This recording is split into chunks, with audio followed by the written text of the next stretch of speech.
Hello, Namaskar, this is Firstpost and you're watching Vantage with me, Palki Sharma.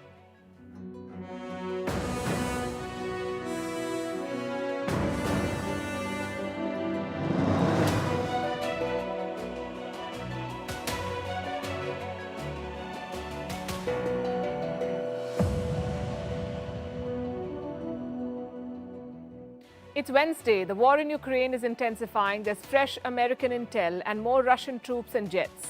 Ukraine wants fighter jets, but the West won't give them. We'll explain why. India wants jets too, the passenger kind, and it's buying them, not one or two, but a whopping 470 planes. It is the biggest aviation deal in history, and it's making history in more ways than one. The leaders of the UK and the US say India is helping create millions of jobs for Brits and Americans.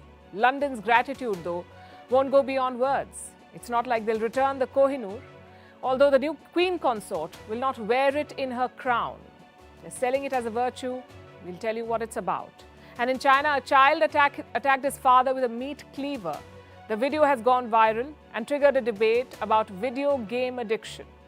You don't want to miss the story? The headlines first. All's not well with China and Pakistan. First, they turned off the lights, and now the Chinese are shutting down part of their embassy in Pakistan. Temporary move, but it says a lot. Beijing recently advised its citizens to be extremely cautious while in Pakistan.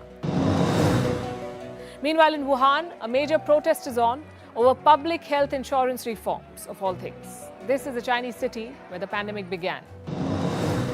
In a surprising move, Scotland's First Minister Nicola Sturgeon resigns. She is the longest-serving First Minister who took office in November 2014. In New Zealand, one calamity after another, a strong earthquake of 6.3 magnitude hits the country just days after Cyclone Gabriel wreaked havoc.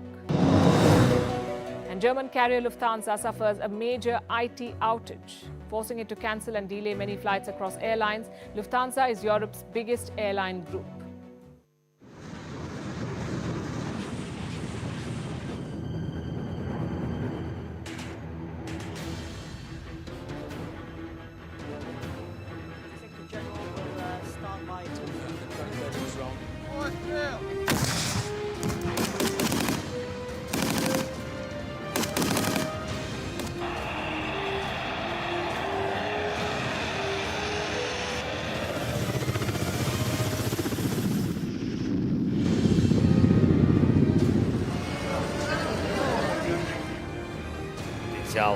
Game changers.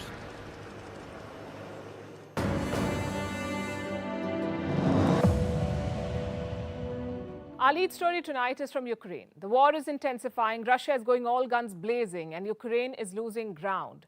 American intel says Russia is launching a big offensive, and they're throwing everything into it: soldiers, tanks, even fighter jets.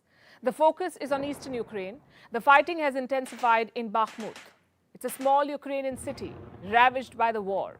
It is at the center of a fierce battle now. Russia wants to capture Bakhmut. Yesterday, Ukraine's forces, in fact, blew up a bridge there. They're trying to stop the Russian advance. According to my friends who serve in Bakhmut, the situation is such that Russian troops can advance for one day. Then Ukrainian soldiers knock them out of these positions. There is no such thing as the enemy being able to gain a hold and dig in new positions. Our soldiers do not allow them to gain a hold in Bakhmut. That was a Ukrainian soldier on the front lines. Both militaries have been fighting here since May last year. They've suffered heavy casualties. Now Russia is making a fresh but more aggressive push. But why Bakhmut? Why does Russia want to capture this small city of all places? Experts have a theory. Bakhmut could be a stepping stone. Once it is captured, Russia could make a bigger push in the east. One that targets Donetsk and Luhansk. Together, these two regions make up the Donbass. This is the main battlefield of the war. Last year, Russia declared that it had captured Donbass. Moscow staked a claim on 4 regions: Donetsk, Luhansk, Zaporizhia, and Kherson. The announcement was made by Vladimir Putin himself. In 2014, he had taken Crimea from Ukraine. But this time it was different. Even though Russia claimed these territories, it wasn't really in control of them. Russian troops were present and in charge in just a few areas. Towards the end of 2022, Russia controlled just 18% of Ukraine.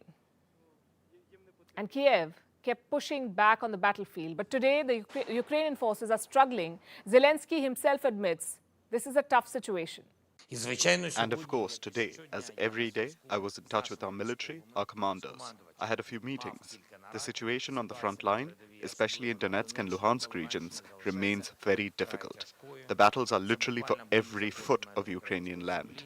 Despite support from the West, Ukraine is struggling and the NATO is worried. NATO Chief Stoltenberg says Ukraine is using up its ammunition quickly and the demand is high. The West may find it difficult, in fact, to keep up the supply. I have some numbers. Russia has been firing 20,000 artillery shells a day. 20,000 every day. What about Ukraine? 6,000 to 7,000 shells. This is the average. And it's high. Ukraine may run out of supplies. Its main ally, the US, is already making appeals. Ukraine has urgent requirements to help it meet this crucial moment in the course of the war. And President Zelensky underscored Ukraine's need for more equipment at our last meeting in Ramstein. Ukraine has urgent requirements, says Lloyd Austin. Stoltenberg says Western defense industries are under strain. This is a war of attrition. It is now all about bigger guns and more ammunition. And there's no end to Ukraine's demands. First the tanks, then fighter jets, now ammunition. The list continues to grow. Moscow is sending reinforcements too. Reports say Russia is amassing aircraft close to the Ukraine border. These are fixed-wing and rotary aircraft, basically fighter jets and choppers. They've been moved close to Ukraine's borders. Will Russia deploy its air power soon? Is an air attack now imminent? It's hard to say, but Russia seems to be preparing for one, and it's getting support from Belarus. Let me show you some pictures. These are Belarusian troops. They're training in Brest. It's a border city in Belarus. This training ground is just 4 kilometers away from Poland and about 50 kilometers from Ukraine. These troops are preparing for combat. They're practicing driving, parachuting, and combat scenes. But why are Belarusian troops getting combat ready? Do they plan to enter Ukraine? President Alexander Lukashenko is an ally of the Kremlin. He's made major concessions to Russia in the past. His country has been used by Russian troops as a launch pad. Is Lukashenko preparing for the next step? Will he be sending his troops into Ukraine? The soldiers say they're ready. We are ready for any task, however difficult, if we have to defend our beloved Belarus. We will not give our beloved away. It is ours, our beloved, our only one. Either way, the battle in Ukraine will intensify. What is the thinking in Moscow then? It sees NATO's growing involvement as a clear threat. Yesterday, the Kremlin sent out this message to the West. First of all, NATO is an organization that is hostile to us, and that proves this hostility every day. It is trying its best to make its involvement in the conflict around Ukraine as clear as possible. That's the first thing. Of course, this demands certain precautionary steps to be taken. And it's not just the battle on the ground. The information war between Russia and the West is also intensifying. Here's the latest against Russia. A Yale University study. This study makes some disturbing claims. It says Russia is running a re-education camp for Ukrainian children. At least 6,000 children are said to be in these camps. The study says they're from Russian-occupied regions in Ukraine, like Donbass and Crimea. And what's the purpose of these camps? Political re-education. According to the study, the children are apparently being trained in Russian values. The US says these children were separated from their families. In many cases, Russia purported to temporarily evacuate children in Ukraine under the guise of a free summer camp, only to later refuse to return the children and to cut off all contact with their families. Such actions obviously will have serious long-term implications on these children's development. The network of facilities which these children are sent is vast, spanning from Russia-occupied Crimea, across Russia itself, from the Black Sea region to its far east. Russia has challenged these claims. The Russian embassy in Washington, D.C. released a statement. It says these kids are orphans. I have that statement with me, and this is what it says. We do our best to keep underage people in families and in cases of absence or deaths of parents and relatives to transfer orphans under guardianship. We've not been able to verify either version, but we can say for sure that these children are collateral damage, and in the days and weeks ahead, there will be more like them. The fighting is intensifying as the war comes close to its first anniversary. There's a serious risk of this conflict spilling over. As Ukraine fights to regain lost territory, it is engaged on another front. This one is with its allies. It's the fighter jet front. Ukraine wants them, the West isn't giving them. Why are fighter jets such a big deal? Can they really change the course of this war? Why is the West reluctant, and why hasn't Russia used its jets yet? Tonight, we'll try to answer all these questions, starting with Ukraine's Spain. It faces regular missile attacks from Russia. Its air defense system is holding up so far, but it cannot take down all Russian missiles. Western fighter jets can change that. They can improve Ukraine's ability to defend itself. Part 2 of the story. Russia isn't using its fighter jets yet. Well, they did in the initial days of the war and suffered significant setbacks. But that could change now. Russia is readying its jets. What happens if they enter Ukrainian airspace? So Ukraine is worried. It wants to be able to defend itself. Plus, the Russian Air Force is a formidable adversary. Western intelligence says the same. It says Russia still has, and I'm quoting, Russia still has a pretty significant air force. And it's amassing aircraft close to Ukraine. And that's not all. Russia has also mobilized 300,000 troops. It is set to be launching a fresh offensive, which is why Ukraine wants fighter jets to launch offensive operations, to take on Russia's air force, to target Russian troop concentrations. This could change the course of the war, but Ukraine's allies are not playing ball. You may ask why, and we'll tell you it's complicated. Sending fighter jets is not as easy as it sounds. They're not like German helmets or electric batteries. They're fighter jets. Sending them would be crossing a stern Russian red line. It would be an escalation by the West. A lot of politics and a lot of countries are involved. But Zelensky is not giving up. Last week, in the middle of the war, he toured Europe. He gave speeches and lobbied for jets, yet returned empty-handed. Some leaders, like Rishi Sunak, made feeble commitments. Others just said no. Ukraine is desperate. It is calling the jets wings of freedom. It wants the F-16 fighter jets from the US. Now, the US is Ukraine's biggest ally at the moment. Biden has put his money where his mouth is, $50 billion and counting, battle tanks, aid, military and political support. He's given all of it, but no fighter jets. Biden has refused the request. The US says Ukraine is not ready to operate such fighter jets, and that is true. Ukrainian pilots would require at least 6 months of training before they can fly the F-16s. And the training, in fact, could stretch for years. This is a problem not just with the F-16s, but almost every Western fighter jet. Also, sending F-16s would be unprecedented. Washington will be risking direct conflict with Moscow. It could land NATO in a direct fight with Russia. And this is a red line that Joe Biden does not want to cross. What about the UK? Well, they're exploring possibilities. Prime Minister Rishi Sunak has reportedly instructed his defense secretary to see what can be done. Ukraine wants the Typhoon fighter jets. Again, easier said than done. The Typhoon jets are made by the 4-country Eurofighter consortium. So the UK will first need an approval from the 3 other countries involved, Italy, Spain and Germany. And that will take a while if it happens at all. And then we have Germany, always skeptical about sending weapons to Ukraine. It relented on the issue of tanks, but jets may be too much to ask for.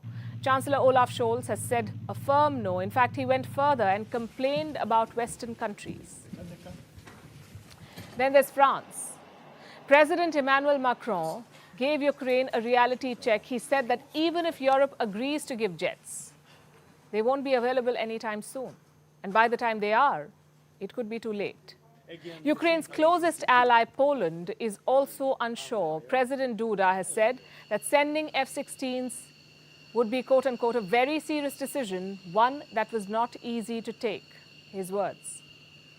Which brings us to Russia. Russia has a big air force, the 3rd largest in the world, with more than 3,800 military aircraft. If fighter jets can be game changers, and Russia has so many of them, why isn't it using the jets? The fact is, Russia did use jets and lost them. At least 67 aircraft so far. Russia's air force has not delivered yet. It couldn't destroy Ukraine's air defense systems. Then the West sent support. It gave Ukraine air defense systems. The US, the UK, the Germans, all of them, they chipped in. America's Stinger missiles helped. Coupled with Ukraine's S-300 batteries, they made an effective air defense system. So Russia did not go full throttle with its air force, and Ukraine doesn't have the jets to mount a meaningful offensive. This is where the story stands. The West is being wise for a change by not adding fighter jets to the mix. Staying in the jet space, let's talk about the biggest deal in aviation history, the Air India deal. We told you about this yesterday, but we want to discuss it again today because so much has happened since, and there's so much to be told. This is the mother of all aviation deals. Air India is an Indian carrier, now a private Indian carrier. It has placed a massive order. It is buying 470 planes in one go. A lot has been said about the potential of this deal and what it means for Air India and its rivals. But tonight, I want to focus on a different aspect, on what this deal means for India, what it says about India's position and stature, about the rise of India as an economic power and the global impact of homegrown brands. Let's start with the basics. Why is Air India doing this, buying 470 planes at once? Because it wants to be the comeback kid. The airline was founded by the Tatas in the 1930s. It was India's flagship international carrier. It was nationalized in the year 1953, controlled by the government for nearly 7 decades, which led to the downfall of the airline. By the end of it, it became a liability. Air India had a giant pile of debt, and government bailouts became an annual offer. The service was poor, to say the least. The privatization of the beleaguered airline was long pending. The Modi government finally did it. Bids were invited. The Tatas came out on top. Last year, they took back control of Air India, and now they're trying to turn it around. The airline will have a new fleet of planes, 250 from Airbus, 220 from Boeing, 470 planes in all. It is an ambitious bid to take on the best in the business, the likes of Emirates and Qatar Airways. The scale of the deal is massive, and its impact goes well beyond the Indian skies. Yesterday, 4 world leaders weighed in on this deal. India's Prime Minister Narendra Modi, French President Emmanuel Macron, British Prime Minister Rishi Sunak, and finally US President Joe Biden. Prime Minister Modi and President Macron met virtually. Prime Minister Sunak and President Biden released statements. But they were all talking about one thing, the impact that this order from India will have on their economies. I'll start with President Macron. He talked about what France has achieved with India.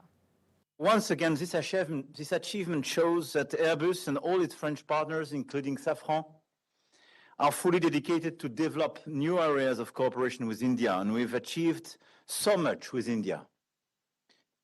I mean, in a wide range of sectors, from space to cyber, from defense to culture, from health to energy transition, and now we have the historic opportunity to go much further, given the potential of Indian and the Indian people. Macron spoke about the potential of India. The statements that followed underscored this, like the one from Rishi Sunak. He emphasized on how the deal will create jobs in the UK. Look at what Sunak said on Twitter. With wings from Broughton and engines from Derby, this deal will support jobs around the country. The official statement from London gave more specifics, and I'm quoting again, the wings will be designed in Filton and assembled in Broughton, which is expected to bring an additional 450 manufacturing jobs and more than £100 million of investment to Wales. £100 million is around $120 million US. The same statement calls India, quote unquote, a major economic power. You could say the revenge on the Raj is now complete. A British Prime Minister of Indian origin hailing an Indian company for creating jobs in the United Kingdom. The Americans are grateful too. Look at what Joe Biden said about this deal. And I'm quoting again. The purchase will support over 1 million American jobs across 44 states, and many will not require a 4-year college degree. Again, an American president highlighting how a deal with India will benefit Americans. When did you last hear something like this? Biden also spoke with Prime Minister Modi over the phone. Later, the White House press secretary briefed the media. The president spoke with the Prime Minister of India earlier today. They discussed the historic agreement for Air India to purchase over 200 American-made aircraft from Boeing. President Biden noted how the sale will support over 1 million American jobs across 44 states and help Air India meet growing demands for air transportation in India. Again, the emphasis is on jobs. What about India? What are the gains for the Indian aviation sector here? India aspires to become an aviation hub, especially for maintenance and repairs. Yesterday, Prime Minister Modi said India's aviation sector is ripe for expansion. निकट भविष्य में Bharat aviation sector में विश्व का तीसरा सबसे बड़ा market बनने जा रहा है। कई आकलनों के अनुसार भारत को अगले 15 वर्षों में 2000 से अधिक विमानों की आवश्यकता होगी। आज की ऐतिहासिक घोषणा इस बढ़ती मांग को पूरा करने में सहायक होगी। भारत की make in India, make for the world vision के तहत एरोस्पेस मैन्युफैक्चरिंग में अनेक नए अवसर खुल रहे हैं। Air India's comeback coincides with the rise of India. It highlights India's growing economic might and its influence on the world at large. To Air India, we say, good luck. It's time to take on the world. India is taking on China too by calling out its hypocrisy. Several countries around the world are facing a debt crisis. In South Asia alone, 2 countries are in trouble. Sri Lanka is already bankrupt. Pakistan could be next. Both of them owe money to China. So any IMF bailout is impossible without involving China. But so far, China has not moved an inch.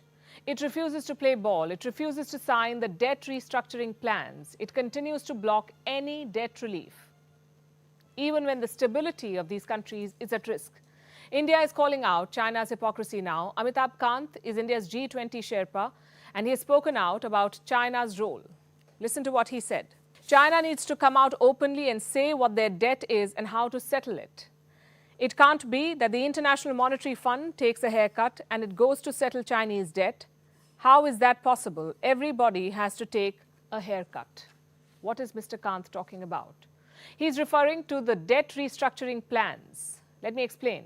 When countries move the IMF for a bailout, they usually need to get other debtors on board, other countries from whom they've taken money. They must be on board. What for? To restructure existing loans, to change the terms of repayment, which might mean extending the period of the loan or lowering the interest rate, maybe even forgiving a certain amount of debt. That's how it works. When countries go bankrupt, every creditor takes a haircut, a loss on the debt recovery. But China wants to be paid back every penny. Take the case of Sri Lanka. It has been waiting for a bailout for months now. But Beijing is dragging its feet. China is among the biggest bilateral lenders of Sri Lanka. By the end of 2021, Colombo owed more than $7 billion to the Chinese. That's almost 20% of Sri Lanka's external debt, total external debt. 20% is owed to the Chinese. So China will have a say in the process. And for them, having a say perhaps means dictating terms. Countries like India are ready to forgive some of the debt, but not China.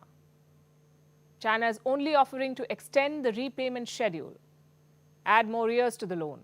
The message to Colombo is quite simple. You can pay us late, but you have to pay us in full. Do you know what that means? It means that the IMF bailout, one way or the other, will end up in Chinese pockets. China is behaving like a loan shark. And this is very dangerous because China is the biggest bilateral lender to developing countries. About 60% of low-income countries are in a crisis. They're either facing a debt crisis or they're at high risk of one. Leaders of the G7 have called on China to help, but Beijing has paid no heed to these calls. Now, India is stepping up. This year, India is serving as the president of the G20, and it is using this position to help other countries, to put pressure on China. Reports say India is drafting a proposal. What does it say? It will call on lenders, including China, to take a haircut on large loans. The proposal will be presented to the G20 countries. A meeting is scheduled for next week. Finance ministers and central bank chiefs from all G20 nations will participate. The Indian city of Bengaluru will play host to this. China has issued a statement about it, and this is what it says. China takes the debt issue of developing countries seriously and supports relevant financial institutions to put forward solutions. It is our consistent stance that multilateral financial institutions and commercial creditors, which hold the bulk of the debt of developing countries, should participate in the debt relief efforts. But on the proposal, China is yet to spell out where it stands. Can Beijing really afford to be isolated when the majority is on board and they back debt relief to distressed countries? The ball is in Beijing's court. Meanwhile, in Canada, anti-India attacks continue. The latest one targeted a Ram temple. This is a prominent temple in Canada's Mississauga. It was defaced on Tuesday. It's the second such incident in less than 3 weeks. Pro-Khalistan outfit Seeks for Justice is said to be behind this. India has strongly condemned the act and called on Canada to take action. Remember, Canada has one of the largest populations of Indian immigrants, close to 2 million people. But its leaders, guided by domestic political interests, have let anti-India groups flourish. New Delhi has made its displeasure clear. Canada tried to reset the relationship. Last week, their foreign minister was in India to repair the ties, but attacks like these will render diplomatic outreach meaningless. Our next report tells you more. A complete reset. That was seen to be the primary aim when Canada's Foreign Minister Melanie Joly visited India last week. She held a meeting with her Indian counterpart, Dr. S. Jaishankar. Ottawa wanted to mend ties with New Delhi, given the recent tensions between the two. Tensions due to Trudeau's brand of politics and the rising anti-India activities in Canada. A Ram temple in Mississauga was vandalized on Tuesday. Images on social media showed the walls of the temple defaced, painted with slogans like Hindustan Murdabad and terming militant leader Jarnail Bhindranwale a martyr. New Delhi took this up promptly with Canada. The Indian mission in Toronto tweeted, "We strongly condemn the defacing of Ram Mandir in Mississauga with anti-India graffiti. We have requested Canadian authorities to investigate the incident and take prompt action on perpetrators." What was Canada's response? "We're investigating the matter," they say. The mayor of Brampton said, "I'm saddened to hear of the hate-motivated vandalism at the Ram Mandir temple in Mississauga. This type of hate has no place in Peel region. Religious freedom is a charter right in Canada, and we will do everything we can to make sure everyone is safe in their place of worship." Pro-Khalistani group Seeks for Justice is said to be behind this. It's an anti-India group, infamous for such attacks, and for calling for a division of India. It advocates a separate state for Sikhs called Khalistan. For Prime Minister Justin Trudeau, the Sikhs are a crucial vote bank. He's been seen catering to extremist outfits, and that means, unlike India, Ottawa is hesitant to crack down. Canada's inaction has made it a hotbed for these elements to thrive. There have been repeated incidents of vandalism and threats to Indian immigrants. Last month, a Gauri Shankar temple in Brampton was defaced. In November 2022, radical outfits held a Khalistan referendum in Canada. In October 2022, a signboard named after the Bhagavad Gita was vandalized. In September, a Swaminarayan temple was targeted by Khalistani extremists. They chanted anti-India and anti-Hindu slogans. In August, a Punjabi radio jockey was grievously injured after being attacked by 3 people in Brampton. In April, an Indian student in Toronto was shot dead. Things reached a peak last year when New Delhi issued an advisory to all Indian nationals in Canada, requesting them to be vigilant. India has maintained strong diplomatic pressure on Canada to ensure the safety of Indians there and act against pro-Khalistan outfits. But Ottawa is yet to take action. Prime Minister Justin Trudeau was famously given the cold shoulder during his visit to India in 2018. He toured the country without top Indian officials. His foreign minister's visit to New Delhi last week was meant to fix all of that. Canada wanted to make a fresh start with India. It believes New Delhi plays a key role in its new Indo-Pacific strategy that seeks to contain China. Both sides were looking to boost bilateral ties and investment, but the latest incident has played spoilsport. It has raised a question mark over Canada's fresh outreach and the reset it was seeking. India wants the Trudeau government to act. The safety and well-being of Indian nationals in Canada is a priority for the government. The ministry and our mission and consulates in Canada regularly take up any untoward incidents related to the Indian community with the concerned Canadian authorities and request them to ensure proper investigation, identify the perpetrators, and impart justice. The writing is on the wall for Canada. Before it looks to turn the corner, its words have to translate into meaningful actions, actions that will quell India's concerns.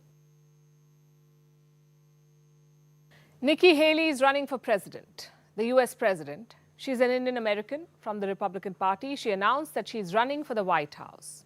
It's a long shot. Her adversaries include Donald Trump, Ron DeSantis, Mike Pence, and perhaps many more white men from the Republican Party, so it won't be easy. But who said politics was? First, an introduction. Who is Nikki Haley? She has many firsts to her name. Haley has served as the governor of South Carolina and the American ambassador to the United Nations. At 38, she was the youngest governor of a state and the first woman and person of color to lead South Carolina. Haley is the first person of Indian origin to have become a member of the presidential cabinet. Her parents belonged to Amritsar in the Indian state of Punjab. They immigrated to the US. Haley was born in South Carolina. Do you know what Nikki Haley's real name is? Nimrata Nikki Randhawa.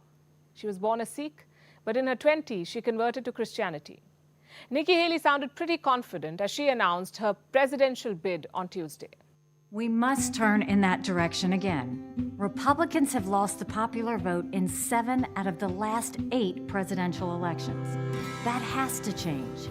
Joe Biden's record is abysmal, but that shouldn't come as a surprise. The Washington establishment has failed us over and over and over again. It's time for a new generation of leadership to rediscover fiscal responsibility, secure our border, and strengthen our country, our pride, and our purpose. Let me also quote from what she said. You should know this about me. I don't put up with bullies. Listen to this. And when you kick back, it hurts them more if you're wearing heels. I'm Nikki Haley, and I'm running for president. Say, add this to your list of quotable quotes, and I'll tell you why she said this. The Republican Party is dominated by men, not just by any men, by white men. But Nikki Haley has broken glass ceilings in the past. Will she be able to do the same in her run for the White House? Remember, she's facing off the likes of Donald Trump and Ron DeSantis, both Republican stalwarts. And just how Republican is Nikki Haley herself? Quite. She backed laws restricting abortion. She supports the death penalty. She isn't viewed as a friend of the LGBTQ community. She's known to oppose same-sex marriage. Under Donald Trump, she was the American ambassador to the United Nations. She knows her diplomatic chops. Nikki Haley is a hawk, especially when it comes to China, North Korea, Russia, and Iran. But as of today, the outlook is not very promising for her. By throwing her hat into the Republican primary, she'll hurt Ron DeSantis more than Donald Trump. Why is that?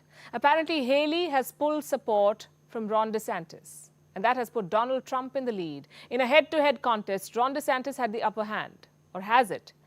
But it's not going to be a head-to-head contest within the Republican Party. As of now, Donald Trump and Nikki Haley are the only major Republican leaders to have announced their candidacy. DeSantis is expected to enter the race soon, and so is former Vice President Mike Pence.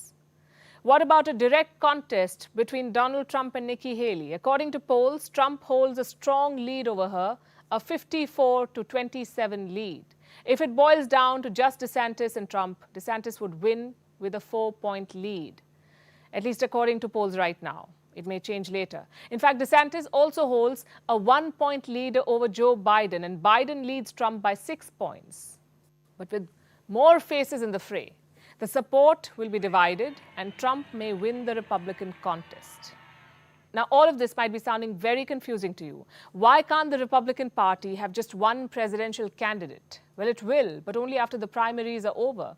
It's sort of an internal election. The winner of this contest will go on to fight the presidential election. And this winner will be announced sometime in June next year. So it's going to be a long road ahead. And by the way, Nikki Haley is not the first person of Indian origin to run for president. In 2015, Bobby Jindal tried his hand too. He was the governor of Louisiana. His campaign was a non-starter. Then there was Kamala Harris. She lost the primaries, but ended up as Biden's running mate and is now the vice president of the US. We're waiting to see how Nikki Haley's campaign unfolds and if America is ready for a brown woman president. And talking about Indian origins, the UK has something that belongs to India and it refuses to give it back. I'm talking about the Kohinoor, one of the world's largest cut diamonds.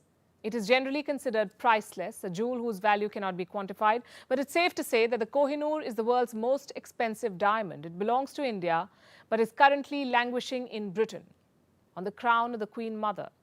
The United Kingdom knows that the Kohinoor can land it in an awkward position, and that is why it won't be used in the coronation of King Charles and his wife Camilla this May.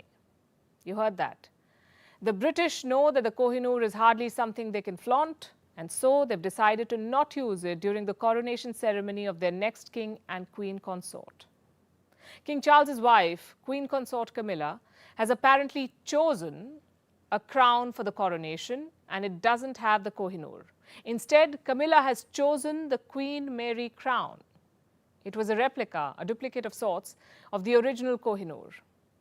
Now, we don't know if the replica will be retained in the crown, but the original Fountain of Light, as it is called, will not be part of the coronation. The Brits are making a big deal out of Camilla's choice of crown. I have a statement from the Buckingham Palace. This is what it says. The choice of Queen Mary's crown by Her Majesty is the first time in recent history that an existing crown will be used for the coronation of a consort instead of a new commission being made in the interests of sustainability and efficiency. Sustainability and efficiency, they say, how very noble. On the face of it, it's a cost-cutting measure. But there's more to the story. The Kohinoor is stolen. It is controversial, and it's hardly a choice now. It comes with the kind of baggage that the British monarchy can ill afford, the kind of baggage that can set off a diplomatic brawl between India and the UK. Britain has an Indian origin Prime Minister. Rishi Sunak is careful to not set off a diplomatic storm with India, not over something that was looted from India and which India still claims ownership of. Last October, India's Foreign Ministry spokesperson was asked when the Kohinoor would return to India. Here's what Arinder Bagchi said, and I'm quoting. We have said that we have been raising the matter from time to time with the UK government, and we will continue to explore ways and means for obtaining a satisfactory resolution of the matter. When Rishi Sunak became the Prime Minister, Indians were jubilant. Social media was flooded with jokes and memes. Indians were convinced that their chance to get the Kohinoor back was now. We say, hang in there. Not showing of the Kohinoor at the coronation ceremony is a step in the right direction, but the Brits can hardly make a virtue of it. The messaging from India has been very, very clear. A BJP spokesperson recently said, Camilla's coronation and the use of the Kohinoor crown jewel brings back painful memories of the colonial past.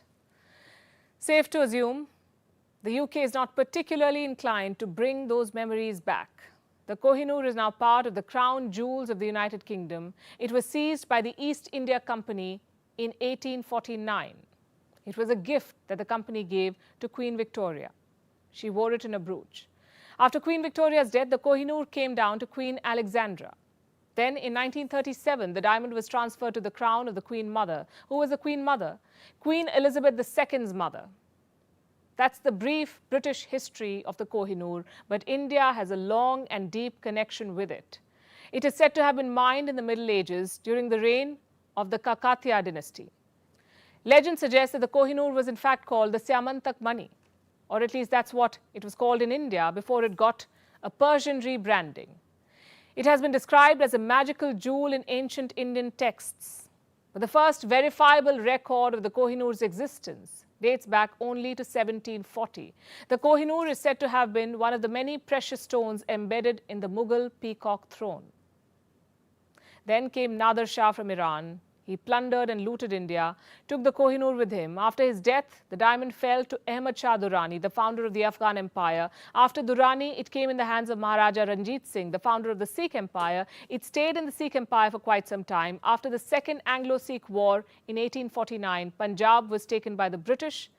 They came up with the last Treaty of Lahore, and in that treaty, the Brits stipulated that the Kohinoor must be surrendered to them. That's how the diamond landed in London. India has been pressing the UK to return it. London has been ignoring these calls. The first demand was made in 1947, then another request was shot off in 1953. Any guesses how the British responded? They simply rejected India's requests. They said the ownership of the Kohinoor was quote-unquote non-negotiable. In the year 2000, several Indian lawmakers signed a letter calling for the Kohinoor to be returned. By now, UK officials started parroting a strange line. They said there were too many claims on the Kohinoor and that it was impossible to identify the diamond's rightful owner. Basically, they were saying that they don't know who the Kohinoor actually belongs to, so they'll happily keep it in their possession. In 2016, India's Ministry of Culture said it would make all possible efforts to get the diamond back. But everyone's really slow. It took 150 years for the British to stop flaunting the Kohinoor. One wonders how many years it will take them to give it back to India. Scriptures say God created the family and children are a gift from Him. But they're a tricky gift. Managing children is not all fun and games, especially when video games are involved. Imagine a child brandishing a cleaver at you simply because you did not allow him to play online games. Doesn't sound fun at all. And we're not playing games here. This is exactly what happened in China. A father did not let his son play video games. This is a primary school kid we're talking about. His father took away his phone. The child became furious. He started threatening the father with a meat chopper, screaming, "Give it back to me," obviously referring to the phone.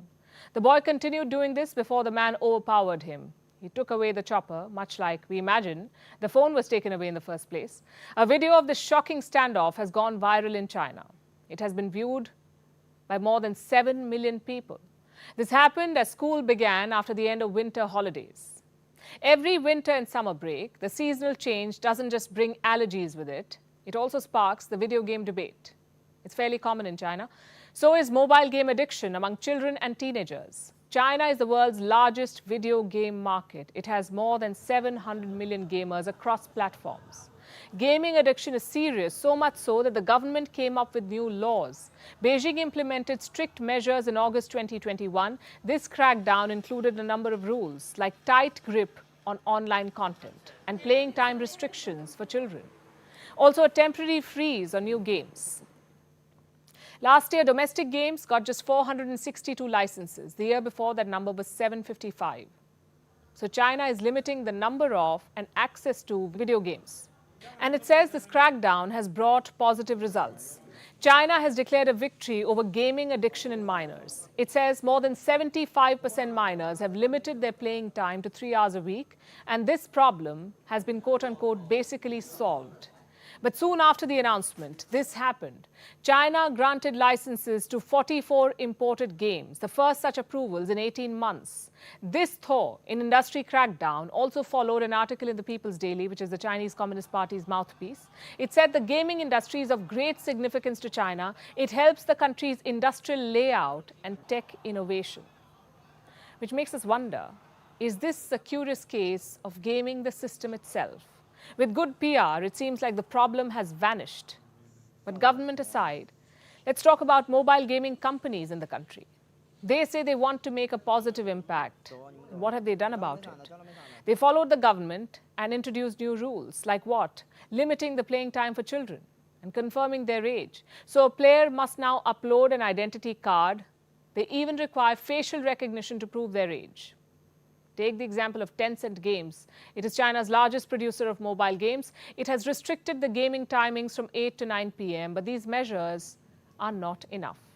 Children simply use their parents' phones to bypass the rules. They even secretly make payments on games to access more features.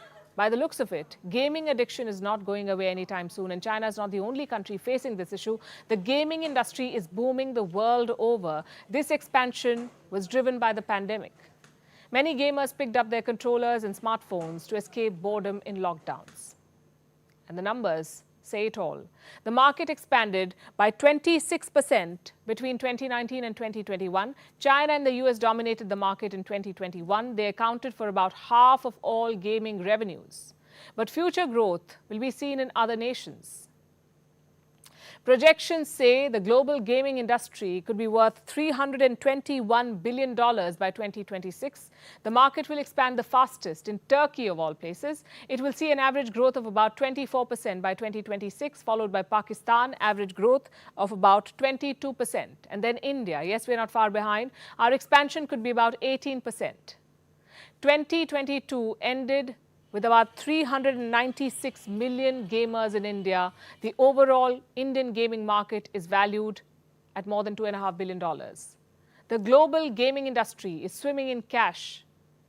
But what about the toll it takes on children? Experts say gaming addiction in minors is one of the leading causes behind rising myopia, that short-sightedness, mental health problems, poor concentration, and sleep disorders. It's a serious issue, and it ails gamers across the world. So much so that gaming addiction has its own name. It's called the gaming disorder. The World Health Organization defined it as a pattern of gaming behavior characterized by impaired control over gaming. It's when gaming gets an increased priority over all other interests. It only affects a small population of gamers, but knowing more about it can help prevent potential harm. Parents can play a role here. They can monitor and limit the games that their children play. Simple actions like keeping the gaming console in a different room can reduce its use. Also notice changes in behavioral patterns after excessive gaming. And talk to children about staying safe online. Teachers can also play a part here. Spreading more awareness, opening channels of communication about gaming can go a long way. The fact of the matter is, video games are here to stay, and video games are not all bad. They can strengthen cognitive skills and teach you social skills like teamwork. But like all things, only if done in moderation. That is the key, gaming in moderation. Think about it. Are you playing the game, or is it playing you? After all, an army of cleaver-wielding minions does not sound too good for the society. And now let's turn our attention to a disease that is ravaging the world, one that's going to get worse over time. There may be many candidates for this description, but the disease I'm talking about is diabetes. Its prevalence is growing rapidly. By 2045, the number of diabetes patients could be more than 780 million the world over. People in emerging economies are particularly vulnerable. In Asia and Africa, diabetes will affect more than 560 million people, which is a 50% rise compared to 2021. India in the immediate neighborhood is expected to see a 70% rise in cases. Why is this happening? And what can be done to stem the tide? Here's a report. Diabetes is on the rise globally. Millions are diagnosed with it every year. It led to 6.7 million deaths in 2021, and hundreds of millions are at an increased risk of developing it, especially those living in emerging economies. Let's start with what diabetes is. It's when your body cannot produce enough of the hormone insulin. Insulin is needed to keep your blood sugar in check. When your body fails to make enough insulin, blood sugar levels rise. This leads to your blood vessels getting damaged. It increases the risk of heart disease. There are two variants of diabetes, type 1 and type 2. Type 1 is genetic. Some people cannot produce enough insulin from an early age. There's not much that can be done except taking regular medication. Then there's type 2 diabetes. It's considered a lifestyle disease. It's when your body cannot regulate blood sugar levels due to excess weight or a lack of physical activity. Type 2 makes up about 90% of all diabetes cases, and this is the variant that's on the rise. There are two main reasons for it. The first is economic growth. Parts of Asia and Africa have seen tremendous growth this century. This has led to people being able to afford more food. But Asians and Africans aren't eating more traditional, healthy, low-calorie and low-fat food. Often, people choose to eat food high on sugar. The emergence of global food chains offering junk food has exacerbated the problem. People consume more sugar than their bodies require, leading to weight gain and then diabetes. Thus, Asia and Africa are expected to bear the brunt of new diabetes cases. The number of diabetes patients could touch 560 million here by 2045. That's more than the total number of diabetes patients in the world in 2021. It's an increase of 50%. The increase will be similar in South America. For North America, it's about 24%. The figure for Europe is about 13%. We had mentioned there were two main reasons for the rise of diabetes. The second reason is the COVID-19 pandemic and the resultant lockdowns. The restrictions placed on mobility led to many gaining weight, and researchers say physical activity levels haven't bounced back even after the restrictions were lifted. A study looks at steps tracked via smartphone apps. People are walking 10% less than pre-pandemic levels. The figure is 30% less in Asia. Average exercise levels are down in Europe and North America as well. If physical activity levels don't rise, diabetes will. So how can we address the challenge posed by diabetes? We all know the standard advice: eat healthy and exercise. But governments can step in too. After all, diabetes led to almost $1 trillion in healthcare expenditure in 2021, money that could have gone to other economic activities. Not to mention, fit and healthy citizens are generally more productive for a nation. Some nations have implemented a sugar tax to combat diabetes. Sugary drinks in particular have been targeted. Making these beverages more expensive is one way to try and reduce their consumption. But it's still the tip of the iceberg when it comes to dealing with the menace of diabetes. And now it's time for Vantage Shots, images that tell the story. Today is all about weird and wonderful news stories. We're sure you know about skateboarding. But do you know about fingerboarding? A fingerboard is a scaled-down replica of a skateboard. Skaters ride it with their fingers. Fingerboarding pros gathered for an event in LA, and oddly enough, it looked fun. In other news, researchers have developed a shape-shifting robot that imitates turtles. In Italy, a carnival has marked its 150th anniversary. It had everything from gigantic gorillas to gas masks. And Native Americans across the US joined the Pow Wow Festival. It is a traditional gathering of American Indians where tribes reconnect. We're leaving you with these images. Thanks for watching. We'll see you tomorrow.